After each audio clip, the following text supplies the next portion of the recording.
Hello mga mommy, hello mga daddy, and hello sa ating mga cutie pie babies dyan. Hello, welcome back to me. And for today's video guys, ay sinisipag po akong i-share ang aking ginagamit ng ilang taon at kung safe po ba ito. Ayan, papaliwanag ko sa inyo kung paano siya magiging safe at paano ko siya ginagamit ng ilang taon sa aking mga dog. May nakakaalam po ba nito mga mommy and daddy? Ayan, please comment by below kung alam niyo na po ito. Ayan.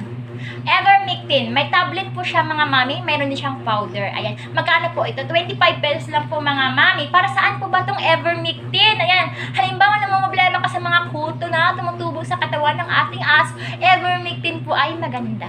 Ayan. Halimbawa naman nangangati ang mga ating mga doggy.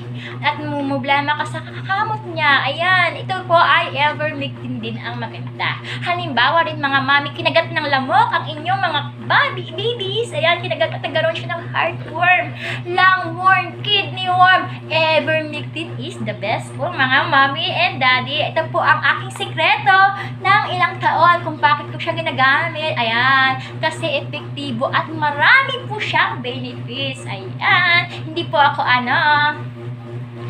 veterinary, pero ito po ay based on my experience mga mami. Sinishare ko lang sa inyo. Kung hindi naman kayo convinced, okay lang din naman. Sinishare ko lang para malaman nyo kung ano ang sikreto kung ginagamit. Ayan. Safe po ba siya sa mga dog? Safe po siya kung alam nyo kung paano gamitin. Ayan mga mami daddy. Kailangan nyo lang ay panoorin ito at para malaman nyo kung paano ko ginagamit sa ating mga dog. Ayan, mga mami daddy. Wait lang Inubos kasi ng mga dog ko yung dog food. Ayan. Sa isang alis ka na baby! Ayan. Share ko lang sa inyo kung paano ko alis baby! Ayan. Sa isang bowl, lagay ka ng dog food. Ayan. Paano ko ginagamit ang Evermectin? Ito po mga mami, papatak ko lang to ito lang pagpatak lang, konting-konti lang pagpatak mo. Si Luna! Luna, excuse me, wait lang kasi, ayan, papatak, excuse me nga. Excuse me, papatak mo lang po to sa pagkain yan, saka mo ipapakain yan, excited na sila. Patak mo lang mga mami and daddy, nakita niyo po ba yan? Ayan, dog food. Papatak nyo lang ng konting-konti lang mga mami daddy. Hindi po marami, konti lang. Kasi po masama din ang sobra. Ayan. Sabi niya naman ng lahat ay masama pag sobra na. Kaya wag ka lang sumusobra. Ayan. Ayan.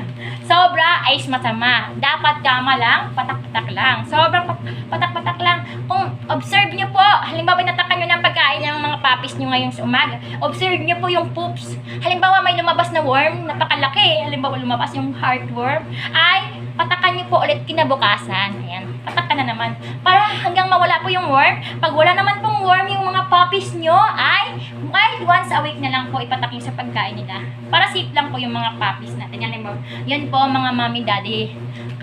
It depends po yan sa observation nyo. Observe nyo talaga yung mga poops nila. Kung may mga lumabas na worm, kidney worm, ayan. Kung may mga kuto, allergies, ito po ang gamitin nyo. Maganda to mga mommy and daddy. Ayan.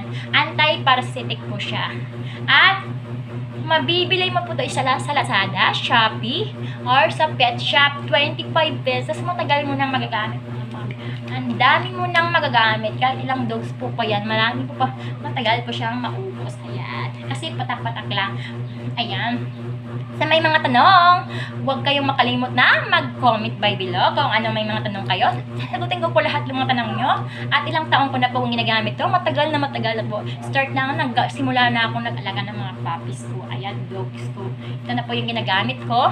Hindi po ako veterinary. Based on my experience lang ito mga mami. Share ko lang po sa inyo. Don't forget to like mga mami. And please comment by below kung may mga problema ka.